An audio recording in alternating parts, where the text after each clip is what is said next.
Hello, everyone. Welcome back to another episode of your favorite Ravens YouTube channel and podcast, Talking Ravens all day, every day, with your host, Justin P. This is episode 43 for the YouTube channel. For the audio version, you can check that out on all the platforms listed below in the description. That's season 1, episode 37. Make sure y'all hit the like button and subscribe. Today, I got a very special guest on, my guy. He's one third of the Deep Cover podcast. Him and his co-host Gary Stevenson and Michael Crawford, man. Y'all can check them out. They have a YouTube channel. The link is in the description. D Cover Podcast. Make sure y'all subscribe. And also check them out on YouTube. His name's right there. Chris Just Joking. Man. So, everybody's welcome back to the show, man. My guy, Chris. Hey man, I appreciate you having me on, man. It's always fun chop it up with you and get into the draft. Always, always. Man. So today, we're gonna talk about some trenches. I know everybody been talking about high receiver and Lamar Jackson contract situation. So we just wanted to pivot away from that for a little bit and just talk about other parts of the team. So today, our first part of our show, we're going to talk about the interior offensive line class. So Chris McGuire, let you start first. Yeah, the interior offensive line, that's actually the first group that I hit on. I think I made a video about it in November. So I got started on it pretty early. It's not a deep interior class. It's Mm-hmm. definitely not top heavy. It's not a deep class. But there's some dudes that are serviceable there. Like you got Steve Avila from TCU. He's a talented dude, a captain, bigger guy. He's played multiple positions along the line. He's played left guard. He's played center. He's played right guard. He's even played some at right tackle. So he's very versatile. Like I said before, he's a team captain, and we know the Ravens they love team captains. But he's one that's probably like in the second or third round, like that kind of range. Maybe go in the second, but yeah, he's probably one of the better of the offensive guards here, along with Osiris Torrance, in my opinion. Yeah, that's definitely one of the guys I like. Osiris Torrance, the kid out of Florida, and also like Jason Peterson, the kid from Notre Dame. He's a center, but he also can play guard. So he's definitely a guy I'm be looking out for as well. And there's another guy as well, Chandler Zavala, North Carolina State. He's another one, another sleeper guard I think can help us too. Falls in that like fourth to fifth round range. And then there's another character, Ricky Strongbird from Arkansas. He's a center, but he's another pro and that can play guard as well, especially with losing Ben Powers. And also losing Tristan Colon, 'cause like I say, he's gone. I think Yeah, if I'm not mistaken. that's underrated. That's an underrated loss, in my opinion, because I think he would have been battling for that guard spot too, for that left guard spot. For sure. So yeah, for definitely for sure. So, we definitely lost two contributors right there. Now it's down to Pat McCarry and probably John Simpson and Ben Cleveland. So now, and I'm pretty sure they're gonna draft for guards, like you said. Oh, Cyrus Towers, him, Jared Peterson. I like the kid Chandler Saval. I like Antonio Mafi out of UCLA, and then the other guy, Emil. What's his name? Emil. Oh, Akilo. Yeah, Ekior. Yeah, Ecu out of Alabama. He's Hmm. solid as well. He's what, like 320 pounds. And then another guy I just was doing some homework on today. I think he's from Wisconsin. Nick Brodier. He's another guard. He can slide in and play either side. So, it's definitely not a deep class like you said, but it's definitely some hidden gems like in the later rounds. So it's good to see. We're gonna see. Our EDC always draft a guard because every year, last 2 years he took who? Ben Cleveland, Ben Bredesen, Tyree Phillips, so he always went and drafted a guard. Even Ben Powers in 2019. And then in 2017, remember Nico Saragusa. So he Yeah, always yeah. took That's a what if? What if he didn't tear his knee up? Because that right. dude, he was a monster run blocker when he was coming out of school. So if he didn't tear his knee up, he might have still been around. Yep, and he's actually gonna be with the first team offense. Remember when everybody kept getting hurt Hmm. in those preseason practices. So A we guy that you mentioned though, Antonio Mafe, he's a guy that I really like. He's young at the position too. He was a defensive play defensive tackle, and he's somebody I actually just watched over the weekend. And he has some versatility. Play left guard, he play right guard. But like I said, he's new to the position, but he's a bigger body guy, and I think that's the direction that the Ravens should go to. Because since you have Tyler Linderbaum, we know Linderbaum's nice, but the way that the Eagles kept Jason Kelsey clean all of these years is they put two massive guards next to him. So Absolutely. I think that's a good way to kind of counteract having Linderbaum, he's not a weak guy at all, because we've seen him hold his own, but it's just the mass, having that mass next to him. I think that's going to be huge. And Antonio Mafe, he's a guy who's later round dude, maybe like fourth, fifth round. A guy who I think the arrow's pointing up. I don't think we've seen his best football yet. And I think he can definitely be somebody who you could plug in at left guard and let him go to work and battle it out with those guys, John Simpson and Ben Cleveland and Pat McCarry. Yeah, I agree. I agree. Like you said, Tony Mafi definitely has the size. So it's like, yeah, it's like, do we really want to just give Ben Cleveland the starting job with his, history, with his health, in conditioning, not being able to pass the few in the conditioning test? He had to take it over and over and over. Will he be disciplined enough to get himself in shape and be ready to roll? Because I think he has the physical tools. Because in 2021, we saw him go up against Aaron Donald and hold his own for the most part. Of course, he got beat because you talking about blocking one of the best defensive players in the league and probably ever to play.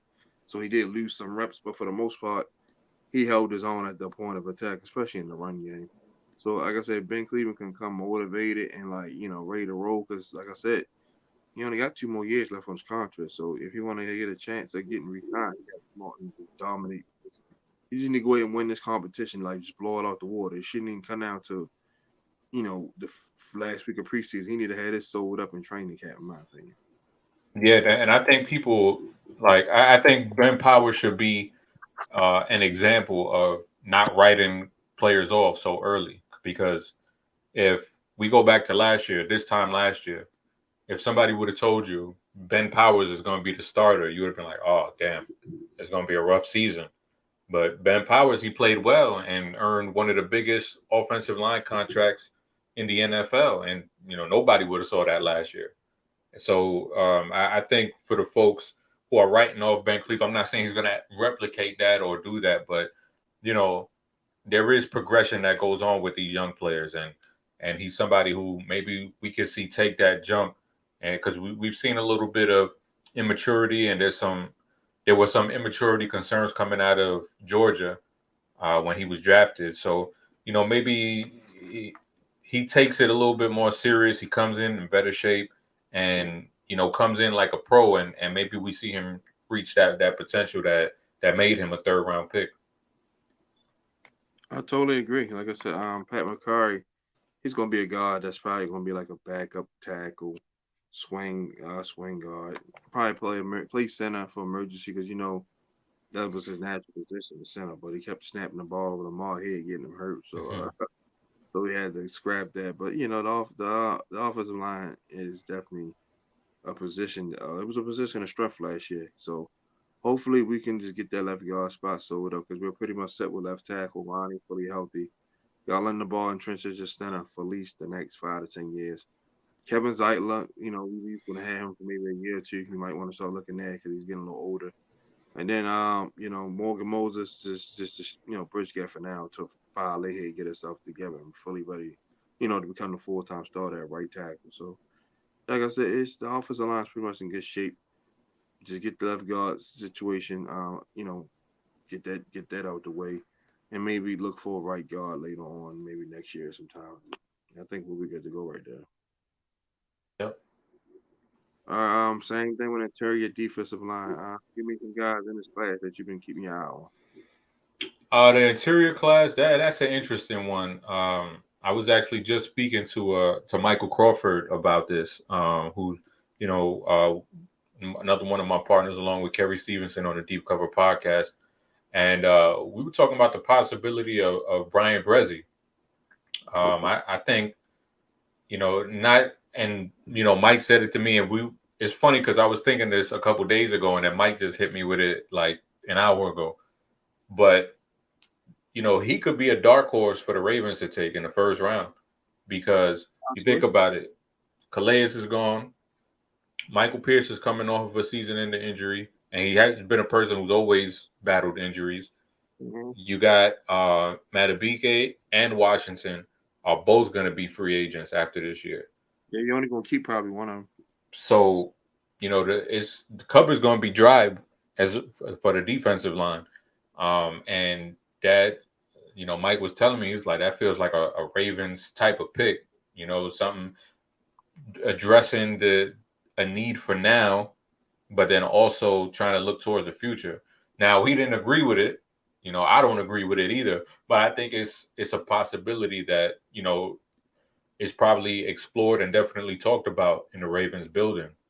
But Brian Bresee, he's a guy who's, he came out freshman year, former 5-star dude, and he looked like he was going to be a top 10 lock. But, he's gone through a lot of adversity. He had the passing of his younger sister. Then he got sick and he was hospitalized earlier in the season. So, and then he's had a bunch of injuries. So, it's been a difficult past, few years for him, but I don't think we've seen his best football yet. And a young man that's gone through that much, anybody, an adult who goes through what he went through, is going to be tough sledding for you, no matter what age you are. So for him to come out the other side of that and still find himself in the first round and still play at a high level, I think the arrow is going to be pointing up on him as well. Yeah, Brian Bresee definitely is a guy I was looking at because, like I said, I thought he'd probably be a top 10 pick. But they saying he's sliding down the board for some reason. I don't know why. I don't know if it's a character thing or a medical thing. I don't know. But they're now saying he's going to probably be like a late 15 to 20 pick when early he was projected going to top 10. So, I watched his tape, man. He plays with good pass leverage. He's pretty stout against the run. As far as rushing the passer, he can push the pocket. He's not Aaron Donald. He's not going to get 10, 15 sacks. But he's a guy that can play like 6 or 7 sacks in the right defense, right system. So, like I said, I wouldn't mind him, but I don't know about in the first round though. But but I definitely wouldn't mind a guy that if his talent getting him in the later rounds. The first round, I think we should either go corner or wide receivers. Just that's simple. Even with the Odell Beckham thing, we go wide. We still go wide receiver corner. I'm just going to say that, get that out of the way now. But another guy I was looking at was Elijah Cansey out of Pittsburgh. Yeah. Yeah, same school as Aaron Donald, same built, 6'1", 285 pounds. He's considered undersized, but he is a beast, man. 7.5, 8 sacks, man. He looks like a linebacker. He don't even look like no D lineman. He just got a good physique. So he just Yeah. in that, he can shed blocks, he can beat double teams, and he's good at the point of attack in the run game. For him to be 285 pounds, he splits double teams pretty good, and then like you say, he two gaps better than his physique will give him credit for. So Kalaja Kansas is one. Yeah, he's a guy I like him a lot. He does stuff that a dude. I mean, even though he's undersized, but still, you don't see dudes doing what he does. He ran a 4.6 at the combine. Mm, At 281 pounds as a defensive lineman, yeah, and that's not just speed on the track. You see that speed on the field too. That speed and that quickness, and I think if you can, like, let's just say, like, looking at him through the Ravens lens, like, if you can get him next to a dude like Travis Jones, like, that's the perfect matchup. Like a Travis Jones type, like a Jordan Davis type. You want a big dude next to him so he doesn't have to take on double teams. So he can have those one-on-one situations and just let him feast all day because the quickness that he has, he just puts guards in such a bind that it doesn't even look fair at times. yeah, and he like I said, and then that swim and that rip and swim move is just like flawless. Like he hit Hmm. him, he hit him with the rip, get the shoulder pad up, and he cut underneath with the rip. It works every time. By me being a former defensive lineman, I understand every trick to the trade. Then also like he do what we call a wind swipe technique. He get you, smack your hands, and then come all the way around. Then he could Mhm. just straight up just bull rush you and just take your lunch money too. So yeah, he's like he reminds me like so much of Aaron Donald and Ed Oliver. That would be my player comps for him. Mhm. Another guy I like this kid out of Baylor, Siaki Ike, whatever it said. I think I said it right. Yeah, he's a big guy, like 300 plus pounds. He can move, man. He can move. He remind me like of a Leonard Williams type. Just he can play the nose, he can play the three, and he can play the five technique. He's going to eat up double teams, going free up the outside edge rushers. And like I said, he's definitely can got a motor. Cause seen some plays like he done ran quarterbacks down. So he's big. He's much faster than what his body type shows. So just you always need those disruptive interior guys. Like I said, once the quarterback step up in the pocket, you still need guys to cause havoc. Like look at what Cam Hayward and those guys do in Pittsburgh. Quarterbacks, they say, oh, we got Werber, Watt, and Highsmith. They step up into the pocket, and Cam Hayward and those guys right there already waiting for you. Mhm. Definitely interior pass rush is just as important as outside pass rush. A lot of people forgetting that. So he's another guy I wouldn't mind either. Would you give me your thoughts on him? He's a guy, those Big 12 defenders is always weird to watch them because, they play such spread out football and, you don't really get to see these dudes really like go at it like you see in the SEC. In the SEC, these big boys, they're going to be going at it, and in Big 12 football, it's like arena football almost. So you kind of don't get to see them really work how you would, typically like to see them. But, all of the physical skills are there. There's no denying that he's a physical freak for someone that size. Um, I do think in the NFL, that game will fit him better than the college game and the way they play at Baylor. Hmm. Because I think just and barely he's basically just asked to just sit in the middle and just plug things up. And I think in the NFL, depending on what scheme he goes into, he might get with a defensive coordinator that'll be able to scheme him up and match him up and be able to actually let him loose and let him rush the passer. Yeah, I agree as well. So he definitely will be a good fit here too. I think Baylor played a 4-3-4 if I'm not mistaken. I could be wrong. They played like a 3-3. They play that weird ass defense that Like that West, barely. like that West Virginia used to play Yeah. They play that weird one. 3-3-5 and all that stuff like that. Yeah. But yeah, he definitely because like I said, Paris he's getting up there in age, so I don't know how long we're gonna keep him. Like you're saying, we got two other more defensive tackles that's up for contract. So at the next year, the only one that's guaranteed to be on the roster is Travis Young. So it's Yeah. definitely not like this, for the future right there. Another guy I like real quick before we move on to the edge rushers. What's two more guys? I'm gonna start with Michigan's Mozzie Smith. Uh, 290 something pounds. Like he actually had him lined up on the edge too. That's what's crazy about it. Him and the guy Mike Morse. Uh, he big, strong, physical. Like I said, he can stop the run. If him coming here, he knows the scheme because he played under there with Mike McDonald, so he'll fit in right away and contribute because he already knows what he's doing. He knows what's expected of him. So I'm just intrigued by his play. I looked at a couple tapes. He just was grabbing running backs in the backfield as soon as they got the ball, you know, just gobbling them up. That's like I like to see good defensive line play.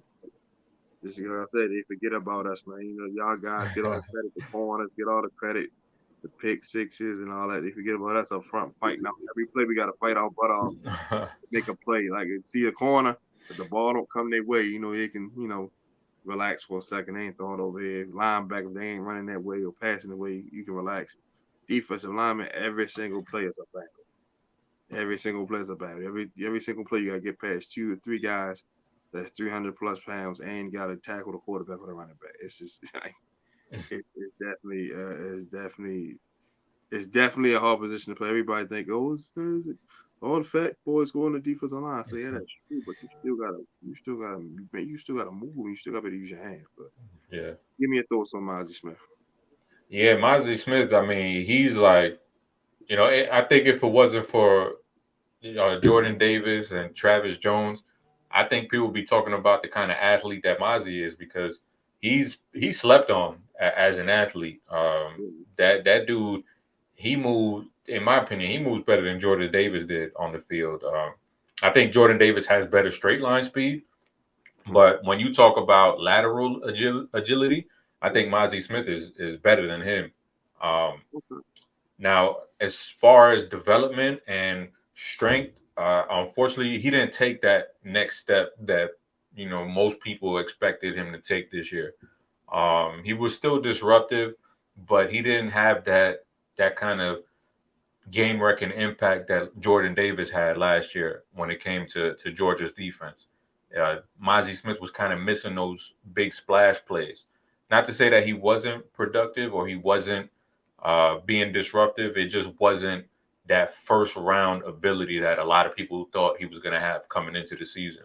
But the like I said with the other dude, the Baylor kid, if you could get him in the right system and free him up and be able to take advantage of his size and his speed and his athleticism, because these nose tackles, they're bred differently, nowadays, because these dudes are so damn athletic now, and a team that gets him, they're going to be able to take advantage. And we see so many teams playing nickel now and cover two.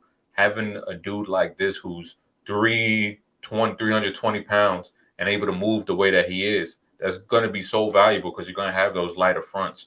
So a guy like him, he could definitely be a really important piece on a team's defense. Yeah, I agree completely. Because like I said, he can move.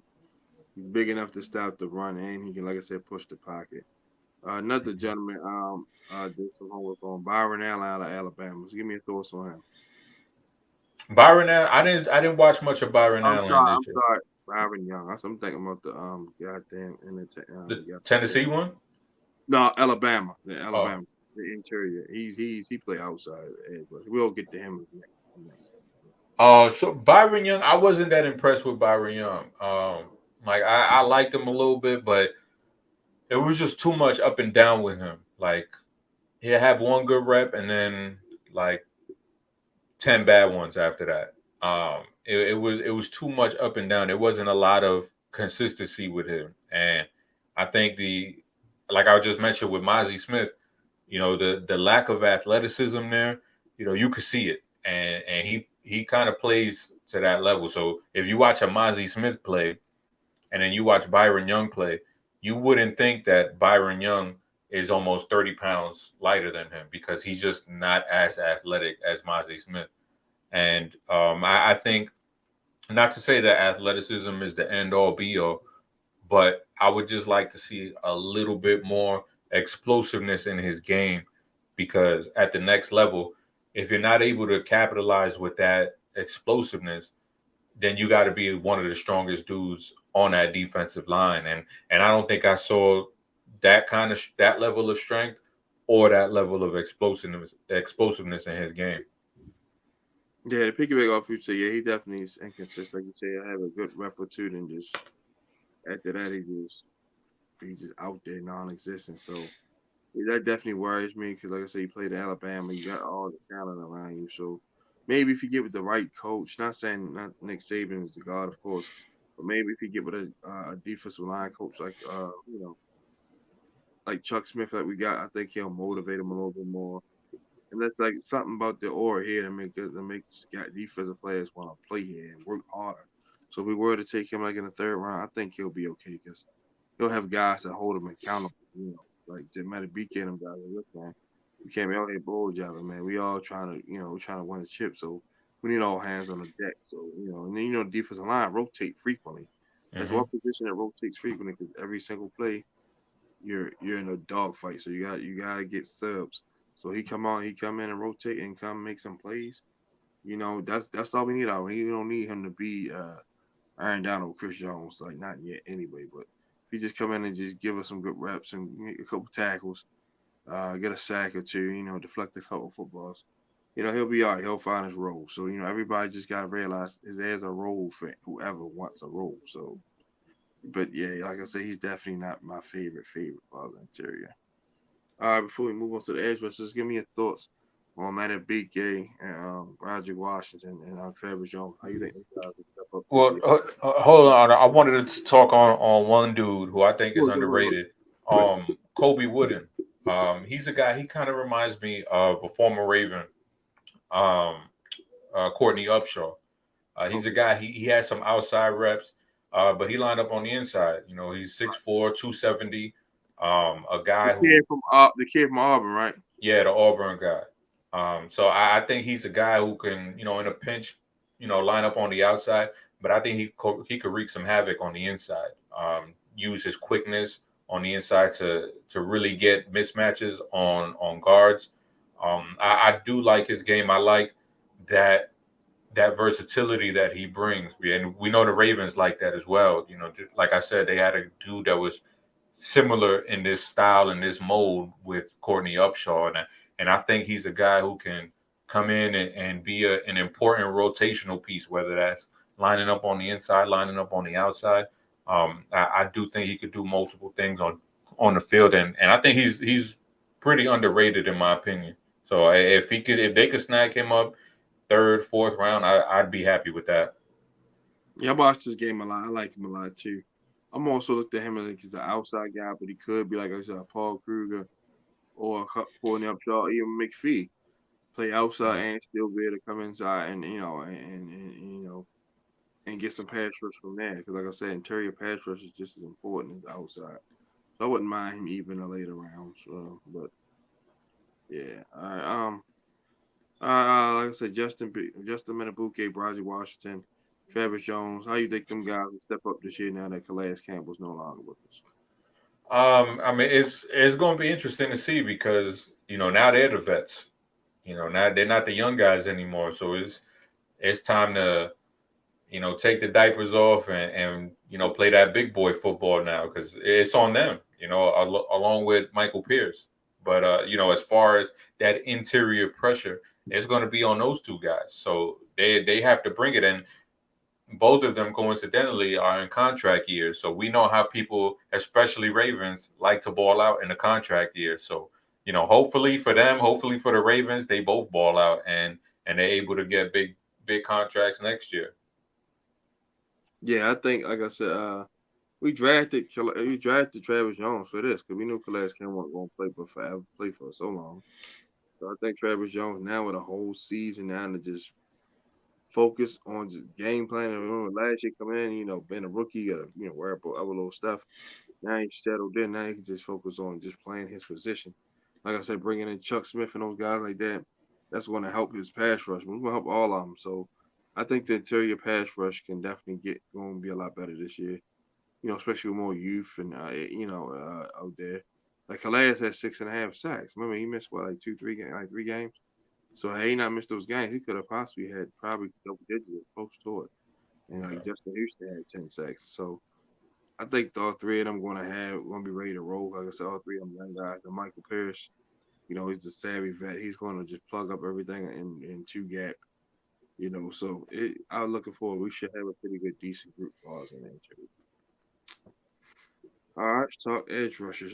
Give me your thoughts on this year's edge rusher class and some guys that stood out to you. The edge rusher class, I mean, one of my favorites is Nolan Smith. I like him a lot. The more you read about him, the more you like. Obviously, everybody knows he blew up the combine. He just put up freakish numbers, and you see that level of athleticism on the field too. The only thing with him is he's a bit undersized. We know the Ravens, they typically like bigger pass rushers. He's on the small side. He's like 230, 240. But he's a guy that he's gonna blow the socks off of teams because just look at what he did on the podium. He had people laughing on the podium. He had people crying.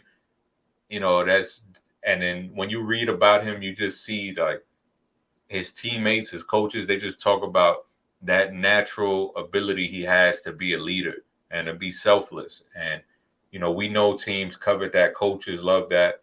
But on the field, he's also a guy that he plays unselfish football.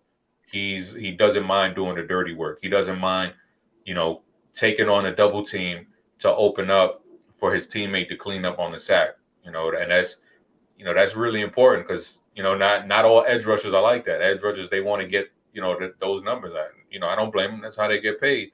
But there are some dudes who they don't mind doing that dirty work, and he's one of them. And something I'm really interested to see is him outside of the Georgia system, because they kind of put those handcuffs on their defensive linemen.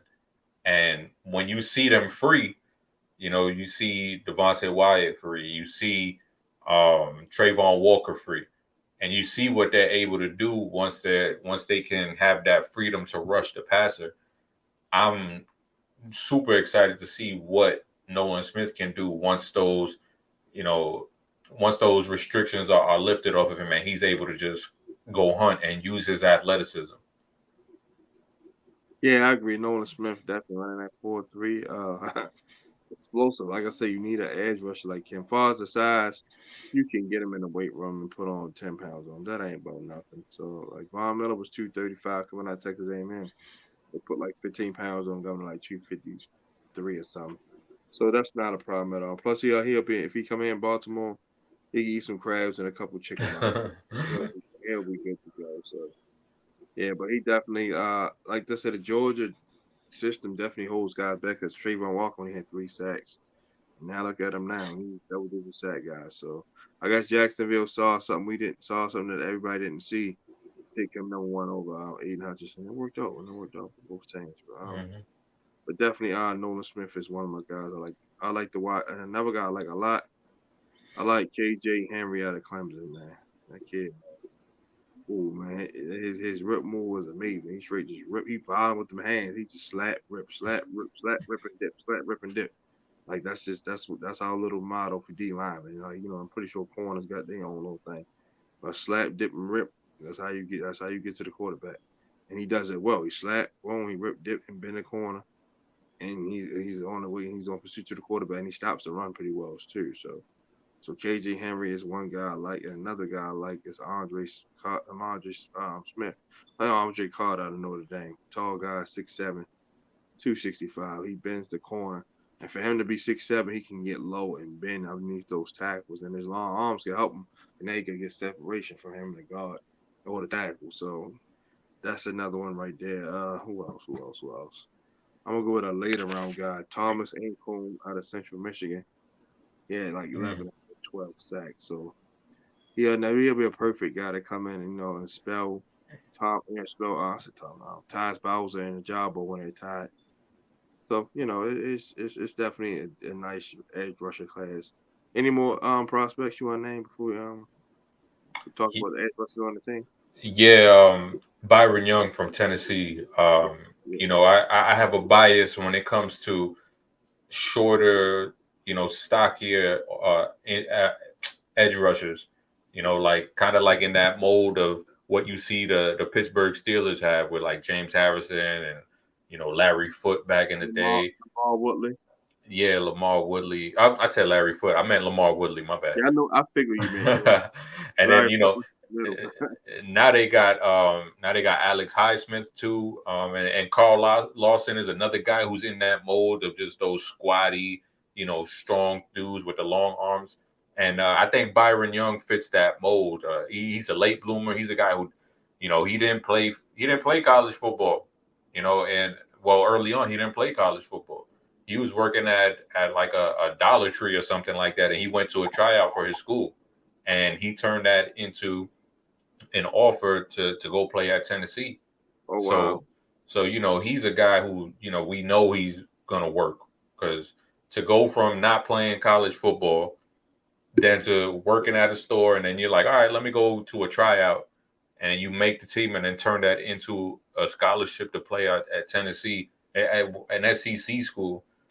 That's a hell of a work ethic right there. So yeah, I love him. I love his first step. I think he's one of those guys he's electric, and I like those kind of pass rushers. Now, what he needs to do, he needs to work on those secondary moves when that athleticism is stopped initially, because your athleticism is not going to win every time. We know that.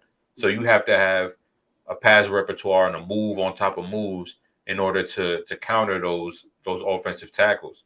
I think he needs to work on that, but just the way he's built, his temperament, because he does not stop running. Like he's all effort too. He's not just an athletic dude that relies on that and that only. He's a relentless guy too, and I love pass rushers like that. So he's a dude that I definitely want to keep my eye on. Yeah, he definitely. I watched some tape of him too, man. He can bend pretty good against the run. Coverage not too bad. So if you ever had to cover somebody, he could do it. But he's definitely a stud that you get with the right coach him up, especially Mike McDonald, Chuck Smith. He'll be a beast. He'll be a perennial footballer. Um, let's talk about our current edge rushers. You got Taz Bowles, Adafio Way, David Ojabo, then you got Jeremiah Moon and all those guys that like practice squad guys. So just give me your thoughts on how those guys will take that leap forward and for us to have that vaunted pass rush that we're so used to. Yeah, it's. I mean, it's a little shaky, because unfortunately, Oway, he took a step back this season from his rookie year. Um, but it's something to always keep in mind, is that progression isn't always linear. Like, you don't, just because you had a good rookie season doesn't mean you're gonna have a good sophomore season. And just because he had a bad sophomore season doesn't mean he's gonna have a bad junior year, so to speak. And so, I hope he can come back and show those flashes and show what he did in that Bengals game, because in the Bengals game, that was his best game of the season. And he looked like the Yeah, Odafe Owe. the playoff game. Yeah, he Yeah, played. he played his ass off. And then Ojabo too. We all know what happened when he was working out during his pro day. And for him to get the experience that he got And coming off of that injury. actually got a sack and a forced fumble from Yeah. Yep, exactly. Big time play. So, for him to get that time in coming off of that injury, I think is so critical for him. And I think it's so important that he was able to get in that practice time and get those live game reps. So now, he can build off of that and go into next season and, be confident in that leg, because that's one of the things that's we hear about the most as far as the mental hurdles when it comes to coming back from such a devastating injury. So the fact that he'll be coming back off of it, it'll be a year and change since the injury actually happened. So I'm hoping that, we can get those two bookends and, those two athletic dudes rushing the passer, because if they can reach their ceiling, this could be one of the best tandems that the Ravens have had in a long time. Gotcha. Yeah, I agree. Like I said, he definitely has to be more consistent. Like his rookie year, 5.5, 6 sacks, cool. But then we completely regressed like Josh Allen and them guys. This was like making him look silly. Yeah. Had a Yeah, sack. I definitely didn't see that coming, because all through summer, all through camp, you hear like Odafe always looking like a monster out there. Odafe always, he's killing the tackles. And then came in the season and it was just like, damn. But, hopefully he can build off of that Cincinnati game, because that's the old way that we're looking for. That's the old way that was drafted in the first round, not that guy that was playing through most of the season. So hopefully he could bounce back. Yeah, me personally, I never wanted him because I knew it was too much of a project. You already knew who I wanted, Chris. I'm a diehard Miami Hurricane fan. I wanted Gregory Rousseau Mm. so bad. I'm like, come on, EDC. Come on, EDC. Like, he's a proven guy, led the nation in sacks 2 years in a row before he sat out the third year for COVID. It's like, come on, man. It was just a no-brainer. Like, get over, past the eye test at the moment with the size and speed, but Gregory Rousseau was a much better pick. And like Mel Kiper said the same thing. He said if the Ravens would have took Gregory Rousseau or Gaddafi over, they probably would have been the AFC Championship game. Hmm. Because he would have got home and sacked Joe Burrow and all those guys more times than what Owe did. So he definitely got to play better this year. Chuck Smith should help because Chuck Smith is known for taking average pass rushers and turning them into beasts with his technique. So we'll see how that goes. Give me your thoughts on David Ojabo and how will he be in year two now he's fully healthy. I don't know. I don't know because the way people act is like David Ojabo was just a finished, clean product coming out of Michigan, and I think people forget that he was sort of a project in a way because he was raw coming out of Michigan. I know he had all of those sacks, but he was raw. Like he was not a refined pass rusher. Now he Yeah, has moves. yeah, Don't get it twisted. they playing on the other side of Aiden Hutchinson will help Ian Raymond. Yeah, and props to Mike McDonald because Mike McDonald, there was some struggles there with Ojabo as far as let because just like we spoke about with Georgia, how Georgia keeps those handcuffs on their defensive players. Mike McDonald did not. Mike McDonald was like, "Yo, do your spin move if you want to, if it calls for it."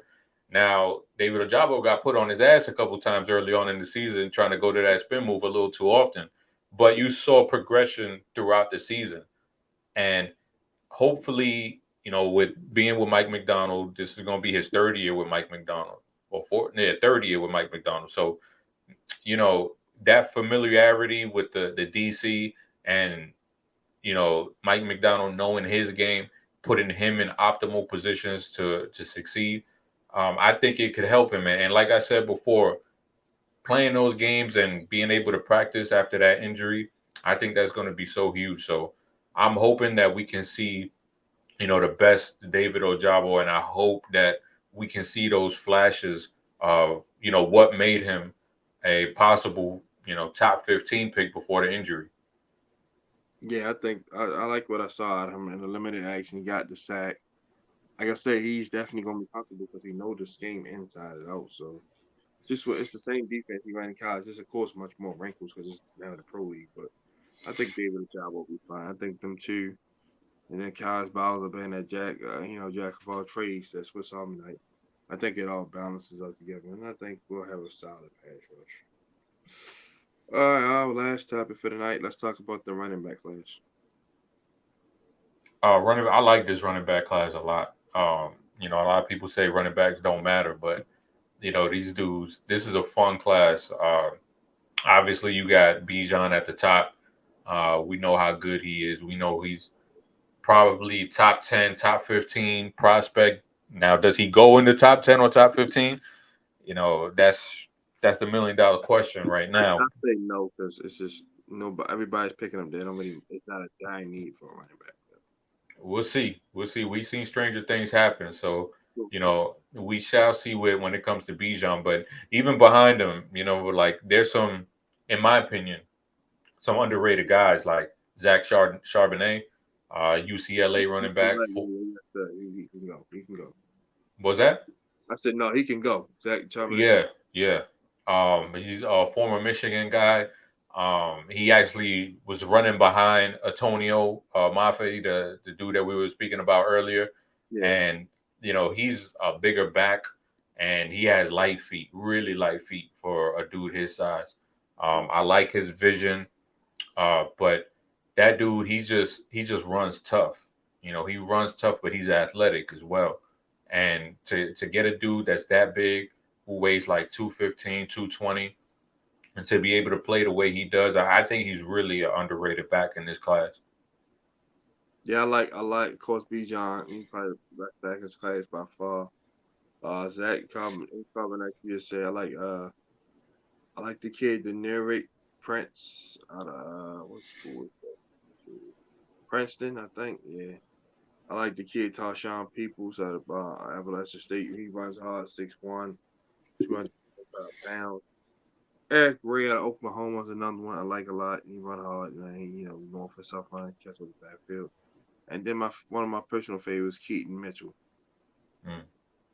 East Carolina. Like that kid, man, can go, he can catch the ball. He's like remind me of a old man Chris Johnson. So those backs right there, the ones I like the most. All right, give me your thoughts on the current running back run right now in the Ravens roster. I think they're in a good spot right now. They brought back. Well, it seemed like they were going to cut Gus, but they were able to keep him. They brought back Justice Hill. We all know J.K. is ready to go. I think the running back room is just fine right now. Now, When we talk about the future, that's a little bit more up in the air because J.K. is going to be a free agent. Justice Hill was just signed to a 1 year deal, and with Gus, I don't know if it was a 1 year extension. I don't remember, but you Yeah. know, like we said, it's up in the air when it comes to the future. But I think they should take a running back in this class because there's so many talented guys here that you could get a dude who has starter upside in the fourth round. Like we saw with a Damian Pierce last year. Because I think one of my favorites is Kendre Miller. Kendre Miller's a dude out of TCU, and I think he's one of those underrated guys as well. A bigger back who, similar to Charbonnet, bigger back but with light feet and able to really have that second gear to get to the next level and not just be a plotter, not be a big dude who can pick up the tough yards, but be a big dude who can extend plays as well. Oh yeah, definitely. JK, uh, he just gotta stay healthy. Like the production is not bad. He just gotta stay healthy. So, Gus, same thing. I stay healthy. Justice Hill, I didn't I understand he plays special team. I feel like you just can get rid of him and draft him back in the fifth or sixth round to do what he do. Like Tyler Bailey can do what he did, but for whatever reason, we did not give the kid a chance in the one in Denver. But yeah, so like it's definitely going to steals and Eric Gregg, so Eric Gray is another one. Keaton Mitchell, who else? Who else? Another back too out there. Rashawn Johnson, from Texas. He split. He was Bijan's backup. He almost had 1,000 yards, so it's definitely gonna be some steals. All right, my last question for the night on this topic: will J.K. rush for 1,000 yards this season? Shit, he better. Because we saw his comments last year, and this is the last year of the deal. So if he's healthy, you got to feed him the rock. Yeah. Feed him the rock because the way he was running towards the end of the season, that looks like a dude that's ready to just be unleashed. So I think he can do it. It's just all about him staying healthy, in my opinion. Oh, same here, man. I think the scheme going to be in his favor. I think Tom Monken is a little bit more competent than Greg Roman. So I think he'll put the ball in J.K. hands at least 20, 25 times. I told somebody last year, I said he needs the same amount of touches that's on his jersey, 27. Whether it's carrying and receiving, but he definitely he need those. He need carries in the high 20s because, like I said, he averages 5 yards like pop. Even as a rookie, he averaged 6.8. So yeah, I think J.K. would definitely get well over 1,000 yards, especially playing behind a good offensive line like that, and then have the threat of Lamar or everybody trying to say he won't go here, go there. This is fine, speculation. But I believe in all heart and hearts he's gonna be here. So you got him back there with the RPOs and all that. That's gonna open up running lanes for him. So yeah, I believe J.K. I believe J.K. Dobbins is gonna get 1,000 yards. But everyone, thank y'all for tuning in. Thank y'all for tuning in the chat side. Put y'all comments up here. It started off a little late. Hindi, I got to get this computer situation squared away, man. We're going through it tonight, so I'm gonna try some things. I'm gonna see if it's the speed or gigabytes, whatever. I'm gonna just experiment a little bit and do some test runs. But first, thank you always for your time, man. Like No you doubt. always good insight, man, and thank you for being patient too. I appreciate you. Like I definitely value everybody's time. So like I said, I'll let everybody know what y'all got going on deep cover and what any other stuff you were into. And I could definitely got to come on y'all show as well. Now that I've worked mornings and stuff, so yeah, get it. Yeah. Yeah, we're gonna be having a bunch of shows coming out next week. We're gonna be doing a draft show, multiple draft shows. We're gonna be doing a mock draft, so be on the lookout for that. And as always, look out for the Ravens Roundtable with Coach Evans, Yeah, Hendo, OTR Mike, and the Lunch Break Hot Take crew. We're always there every Monday at 9. So check us out. yeah, man, that's like having the Avengers right there. Like so, I'm always tuned in, man. I'll be posting my little comments in there. So Yeah, uh, yeah. subscribe to D Cover, man. Like and like I said. Check them out on Coach Evan Sip Two Tallies films. They do their live Ravens roundtable. They talk about everything NBA stuff. Whatever. They just talk anything Ravens, and they talk about what's going on too, man. So Chris, you definitely gotta get me on y'all one of y'all episodes, man. One of y'all episodes. Definitely looking forward to chopping up with Carrie Steve because he's a Thunder fan and a UConn Husky fan like me. So I definitely got to chop. Oh yeah, I didn't even know that. Yeah, it's in my bio. All my things I like is in my bio. It's right there, plain as day. So yeah, he hit me up like, yeah, man. He said, oh, okay, you like the same things I like. So for that, Okay. I already wanted to be on it regardless, but that made me want to even be on the show more. So you definitely Yeah, got. yeah, I would be covering, just chop it up with you guys. yeah, definitely. All right, everyone, y'all can check this out on YouTube, Twitter, Facebook. All the live stream platforms. It's right there in the description. Make sure y'all like. Make sure y'all subscribe. Also, ring that notification bell. And ladies and gentlemen, always make sure y'all trade. Y'all don't know what trade stand for? It's right there. Talking Ravens all day, every day. I'm your host, Justin P, and my co-host. I gotta stop saying that. Special guest, uh, Chris, just joking for the Deep Cover Podcast. I will be back probably Tuesday when Shannon be back. So be on the lookout for that. So love y'all guys. Have an amazing Wednesday night. I'm out.